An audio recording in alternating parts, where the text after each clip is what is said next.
Good morning. आज अपन बात करेंगे स्पोर्स इन फंजाई, यानी कवकों में पाए जाने वाले विभिन्न प्रकार के बीजाणुओं के बारे में। इससे पहले वाली क्लास में आपने डिस्कस कर लिया है कि कवकों में जनन जो है वो कितने प्रकार और कैसे होता है। देखो, कवकों में जनन के लिए 3 मेथड्स है, जिसमें पहला था वेजिटेटिव रिप्रोडक्शन, कायिक जनन, जिसका मतलब होता है कि यदि कवक शरीर से कोई अंग या कवक टूटकर कोई नया कवक बनाता है जिसमें कि मियोसिस, युग्मक बनना इत्यादि सम्मिलित नहीं हो, तो उसमें इस प्रकार के सारे मेथड्स को अपन कहेंगे कायिक जनन। जिसमें जो मुख्य प्रकार हैं वो अपने 3 डिस्कस करे थे। एक था फ्रेगमेंटेशन, खंडन, जिसके अंतर्गत ये होता है कि यदि कोई कवक का भाग टूट के 2 या कितने भी टुकड़ों में बट जाए और उससे नए कवक बन जाए तो उसे कहते हैं फ्रेगमेंटेशन, खंडन। इसके अतिरिक्त 2 और अन्य प्रकार थे, जिसमें से एक था द्विविभाजन, जिसमें ये होता है कि एक कोई कवक जो एक कोशिकी हो और वो बराबर 2 मात्रक कोशिकाओं में बट जाए, जैसे कि यीस्ट में होता है साइटोसैकरोमाइसीस में, जहाँ पर एक पैतृक सेल जो है वो 2 मात्रक कोशिकाओं में बट जाती है, पुत्री कोशिकाओं में बट जाती हैं। इसके अतिरिक्त अपने एक और जो डिस्कस किया था वो था मुकुलन, बडिंग, जिसमें वो भी यीस्ट का ही उदाहरण है, लेकिन यहाँ पे जो यीस्ट जो है वो क्या होता है कि 2 पुत्री कोशिकाओं में तो बढ़ता है, लेकिन उसमें जो पुत्री कोशिका हैं वो समान ना होकर असमान होती हैं, जिससे अपन बडिंग कहते हैं। इसके अलावा जो दूसरा जो प्रमुख विधि है और वो है बीजाणुओं से जनन। बीजाणु एक कायिक ही है, उसका अंग है, लेकिन वो एक विशिष्ट संरचना है जो पनपती हैं, जो बनती हैं, और फिर ये बीजाणु अंकुरित होकर, जर्मिनेट होकर नए कवकों का निर्माण करते हैं। हमने यहाँ पे 5 प्रकार के बीजाणुओं के बारे में पिछली क्लास में लिखा था, जिसमें से पहले थे कोनिडिया बीजाणु। देखिए, ये जो कोनिडिया बीजाणु है कवकों में सबसे सामान्य प्रकार के बीजाणु है। इसका अर्थ ये है कि जितने भी बीजाणु हैं उनमें से कॉमन अगर कोई बीजाणु है तो वो है कोनिडिया।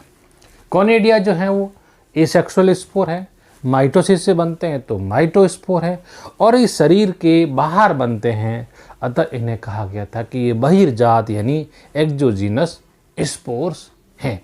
2 एग्जाम्पल अपने लिए थे, पेनिसिलियम और एस्परजिलस का। अब अपन बात करेंगे नेक्स्ट स्पोर की, और वो है जूस्पोर। जूस्पोर, चल बीजाणु। ये जूस्पोर है, जैसा कि नाम से ही पता है, ये मोटाइल है, मोटाइल है, और माइटोस्पोर भी है, माइटोसिस से बनते हैं, और ये बीजाणु धानियों में बनते हैं। स्पोरेंजियो स्पोर यानी धानी बीजाणु, कुछ धानियों के अंतर्गत, धानी के अंदर बनेंगे धानी बीजाणु। क्लियर? यूजुअली जो है ये प्राय जो है ये वॉल लेस होते हैं, यानी इनके ऊपर भित्तियाँ नहीं पाई जाती हैं। एग्जाम्पल के तौर पे देखा जाए तो सिनकाइट्रियम के अंदर हम ये बीजाणु देखते हैं। सिनकाइट्रियम की ये बॉडी, उनमें से ऐसे बहुत सारे बीजाणु जो बाहर निकल के फिर इनके ऊपर इस तरह के फ्लैजिला देखने को मिलते हैं। ये हैं जूस्पोर्स। ठीक है, सिनकाइट्रियम। सिनकाइट्रियम में एक फैमिली, सिनकाइट्रियम का एक मेंबर सिनकाइट्रियम एंडोबायोटिकम, एंडोबायोटिकम, जिससे कि आलू में एक रोग होता है वर्ट रोग, वर्ट डिजीज इन पोटैटो। ये एक कॉमन बीमारी है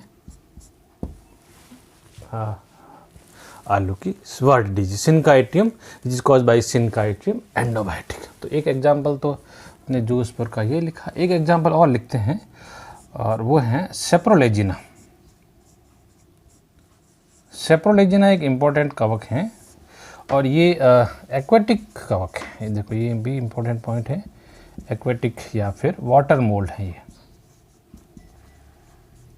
और मोस्ट प्रिमिटिव फंजाई भी हैं इसको, मोस्ट प्रिमिटिव यानी सबसे आगत कवक भी इसको माना जाता है। सैपोरोलेजिना जो है, इसके अंदर एक और चीज़ इम्पोर्टेंट है कि इसके अंदर 2 प्रकार के जो स्पोर दिखाते हैं, जिसे कहते हैं इट शोज बाई प्लेनेटिज्म, मतलब इनमें 2 प्रकार के बीजाणु देखने को मिलते हैं। देखते हैं कौन कौन से वो 2 प्रकार के बीजाणु हैं। बाई प्लेनेटिज्म, 2 भिन्न भिन्न प्रकार के बीजाणु। Biplanetism means 2 different kind of spores, जिसमें कि एक होता है प्राइमरी स्पोर्स, प्राइमरी स्पोर यानी प्राइमरी जोस्पोर, और दूसरे हैं सेकेंडरी जोस्पोर्स। ये प्राइमरी और सेकेंडरी का मतलब है कि जो ये वाले हैं, ये कवक के जीवन चक्र के अर्ली डेज में इनका निर्माण होता है। Formed in early phase of life cycle, ये इनकी लाइफ जीवन चक्र के अर्ली डेज में बनता है और ये बनता है लेटर स्टेज के अंदर, इसलिए इनको कहा गया सेकेंडरी जोस्पोर्स। ये जोस्पोर जो होते हैं वो इस तरह से होते हैं, फ्लास्क शेप्ड, या फिर हम कहें कि पियर शेप।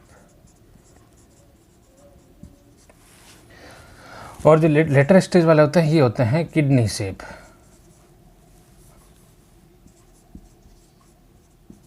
बीन शेप या फिर किडनी शेप, इस तरह से। तो ये 2 प्रकार के बीजाणु भी देखने को मिलते हैं किसके अंदर, सैपोरोलेजिना के अंदर। सैपोरोलेजिना जो है, सैपोरोलेजिना एक डिजीज कॉज करता है, disease that is salmon disease in fish.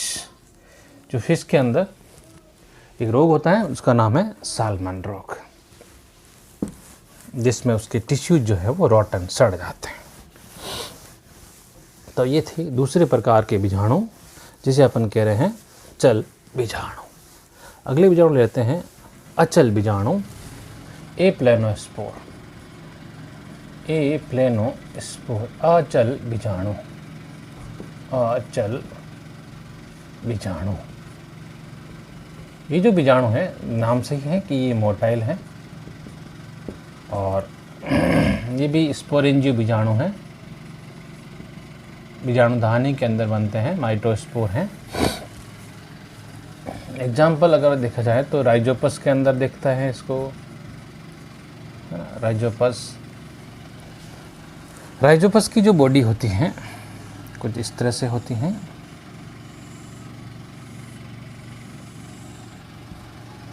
जहाँ पे ये उसका स्पोरेंजियो 4 बीजाणु धानीधर, ये स्टेराइल पार्ट होता है जिसे कॉलुमेला कहते हैं, और इस जगह पे ये बीजाणु धानी होती हैं, स्पोरेंजियम, जहाँ पे ये जो है आपको दिख रहे हैं, ये इसके स्पोर्स हैं। कौन से वाले, अचल बीजाणु, ठीक है।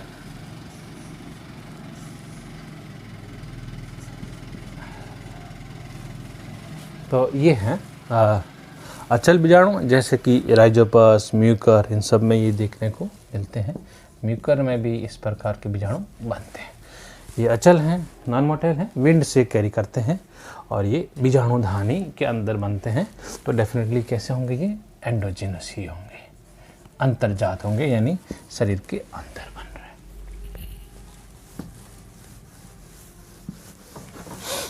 हैं। नेक्स्ट बीजाणु है क्लेमाइडो बीजाणु, क्लेमाइडोस्पोर।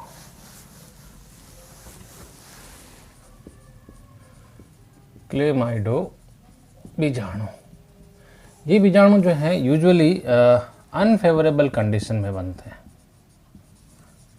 अनफेवरेबल कंडीशन का मतलब है कि जहाँ पे न्यूट्रिशन वाटर का थोड़ा सा कमी, उस जगह पे उस कंडीशन में ये बनते हैं। जैसे कि राइजोपस में ही, राइजोपस में अगर कंडीशन फेवरेबल है तो आपने बात करी थी कि उसमें एप्लेनोस्पोर बनते हैं, लेकिन कंडीशन अगर अनफेवरेबल है तो उसकी बॉडी में इस तरह के क्लेमाइडो बीजाणु बनते हैं।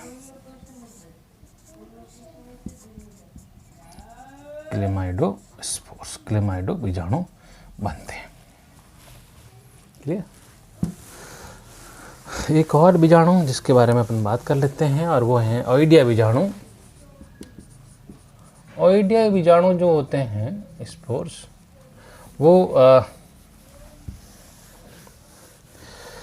एग्जाम्पल के तौर पे देखें तो ये पेनिसिलियम के अंदर बनते हैं। पेनिसिलियम की बॉडी जो होती हैं वो क्या है कि उसको अगर शुगर सॉल्यूशन वगैरह में रख दिया जाए तो यहाँ से उसके फ्रेगमेंट, टुकड़े टूटने शुरू होते हैं और ये बहुत सारे इस तरह से फ्रेगमेंट जैसे लगते हैं। ये जो स्पोर्स हैं एग्जैक्टली ये स्पोर जो हैं ये ओइडिया स्पोर्स हैं और इसकी बडिंग जो है वो कंटिन्यूसली एक के बाद एक होती रहती है। ऐसा कहते हैं कि जो oidia which is budding continuously said to be a torula stage, torula stage.